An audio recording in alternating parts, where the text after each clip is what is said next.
guys! Good morning po dito sa good morning po sa UAE at saka sa Pinas. Good afternoon po sa lahat. Hi guys, our video for today pala is about sa dumating na po yung courier ko na ATM. Kasi nga po guys, pina-close ko yung meron akong ATM na dalawa. Pina-close ko po yung ADCB ko na ATM at saka yung Moshri ko po. Alam niyo po anong rason kung bakit ko pina-close? Ito po yung ADCB ko po. Ninakawan po ako ito ng 400 dirhams, which is i-convert ko po sa Pilipinas na 7,000 pesos po. So, pina-close ko siya. Kasi, may problema po ito pala. Kailangan pala yung maintaining balance pala is 20,000 dirhams. Saan pa ako kukuha niyan? Kung wala akong maintaining balance po ng ganyan, every month po, kakaltasan po ako ng 100 dirhams. Kaya po, pina-close ko. Kasi nga, nakaraan po, nag-deposit po ako doon sa account ko ng 1,000. Tapos na on hold yung, amount on hold yung 400 dirhams ko.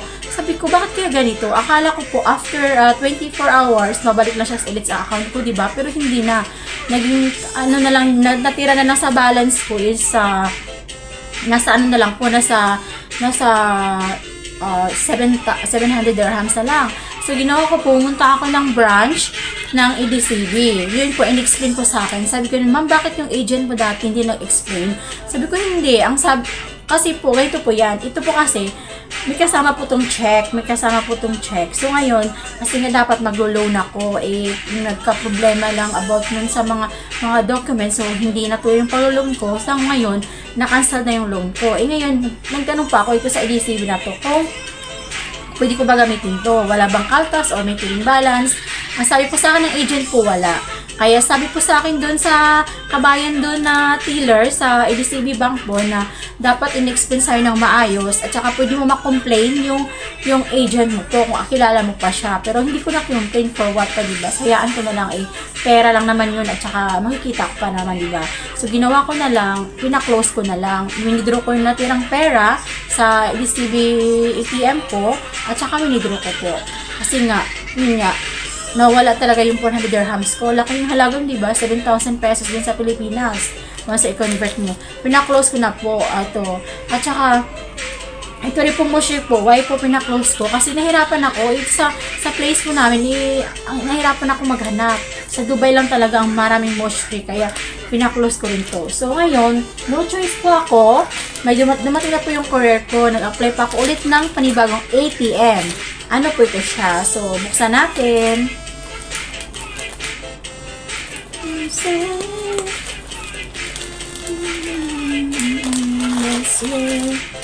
Taran! Ano po ito? Al Hilal. Maganda siya kasi po ito. Kasi before, may nakita po, pumunta pa po kasi ako nakaraan sa mall, may nakita po akong Al Hilal doon. Meron na siyang branch, at saka meron siyang ATM. So, nag-ask po ako. Talagang tinanong ko talaga kung ano po dapat gawin, ano mga requirements doon, or what. Actually, kung may original passport ka, kung hawak niyo po yung original passport mo, dito po sa mga taga-UAE po, makakuha po kayo ng ganito. Yun lang po, i-medit sa ID mo, at saka yung original passport, kasi kailangan niyo po i-scan. Which is gawin nyo po una, mag-download po kayo ng Al Hilal po na apps sa Play Store. Marami po dyan. Pero kahanapin mo Al Hilal UAE po. Tapos nun po, i-download nyo po.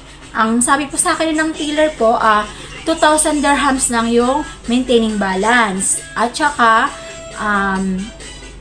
kung hindi mo maintain yung 2,000 dirhams na yan, 21 dirhams per month po yung makakaltas. Pero kung may maintaining balance ka naman na 2,000 dirhams sa ATM mo na to, wala ka pong kaltas ng 21 dirhams. So ito guys, pinalit ko. Karating lang po talaga Ayan. Tumawag sa akin yung courier at saka yun, natapos na kumain.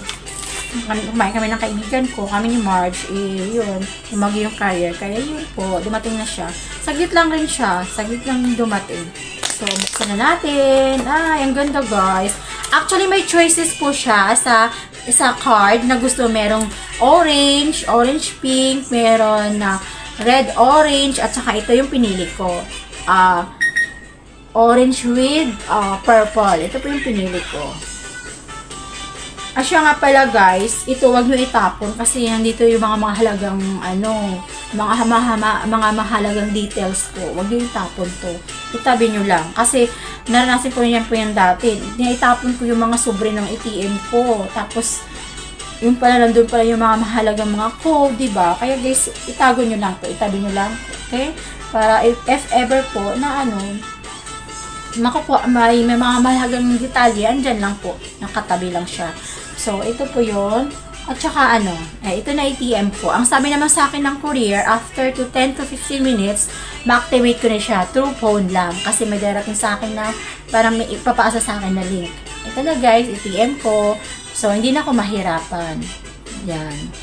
Share ko lang po sa inyo. Yan. Tsaka at least po, ito, 2,000 dirhams lang yung maintaining balance niya.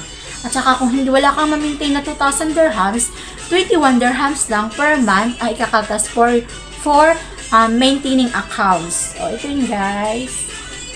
Alilan. May alilan na ako. Debit card siya.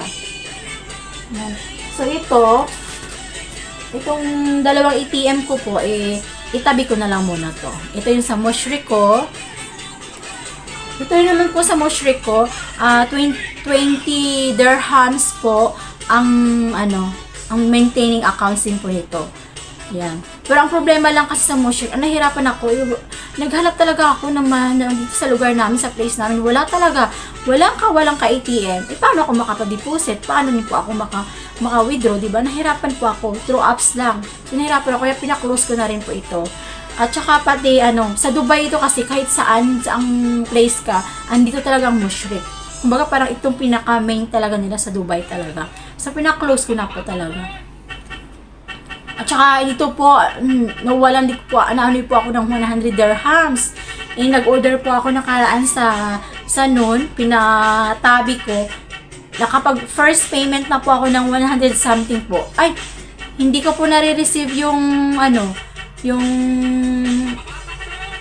purchase items ko at saka hindi ko po na-receive po yung payment receipt ko po. Hindi ko po alam pero nabawas na po. Pero actually kinomplain ko na po yun. Na-complain ko na. Inshallah darating siya kasi pinatransfer ko lang. Inshallah darating siya sa kabilang account ko. Pinatransfer ko kasi. Inshallah darating siya. Sayang din, di ba? Oh. Kaya, ito rin totally close na rin po siya. Sayang yung ko. At least dito po sa Mushrik, makukuha ko pa yung 100. Kasi nakausap ko po yung customer care nito. Makukuha ko pa yung 102 dirhams ko na pinag-purchase ko nakaraan sa noon. Na wala akong na-receive na items. Wala din akong na-receive na mga receipt yun. Pero makukuha ko po to. Hoping na makukuha ko. Pero makukuha talaga, sabi sa akin.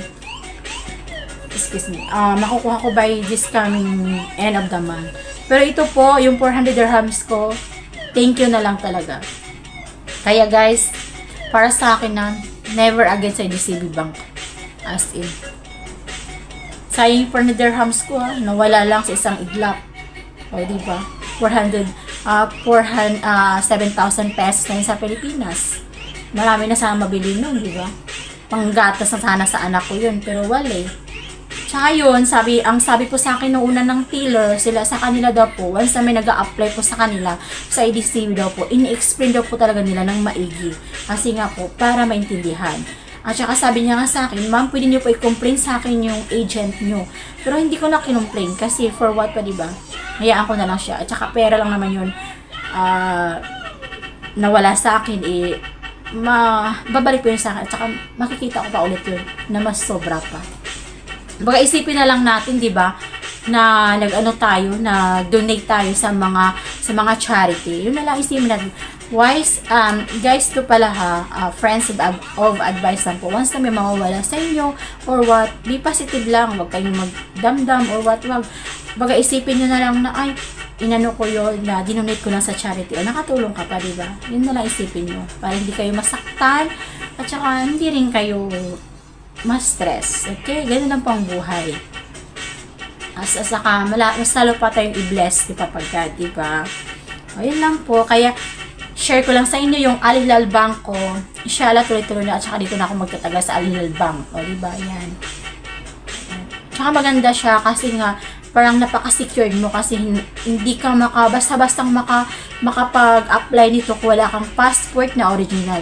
Kung hindi nyo po hawak yung original passport mo. Ako kasi hawak ko po yung original passport ko at saka yun, syempre yung Emirates ID mo, diba? Kaya yan, nakapag-apply pa ako ng Al Hilal Bank. Ito po yun. Yan. So, yun lang po. Thank you for watching. Siya, marami pa po akong gagawin kasi off ko pala ngayon. Kailangan ko pa magluluto, kailangan ko pa maglalaba, kailangan ko pa magpa-plancha ng uniform. Alam nyo naman, as OFW po, sa iyo lahat at wala kayo bang inaasahan. Di sarili mo lang. Di ba? Kayo lang po kailangan maging flexible at saka hardworking. Thank you po for watching. God bless us all. Thanks guys.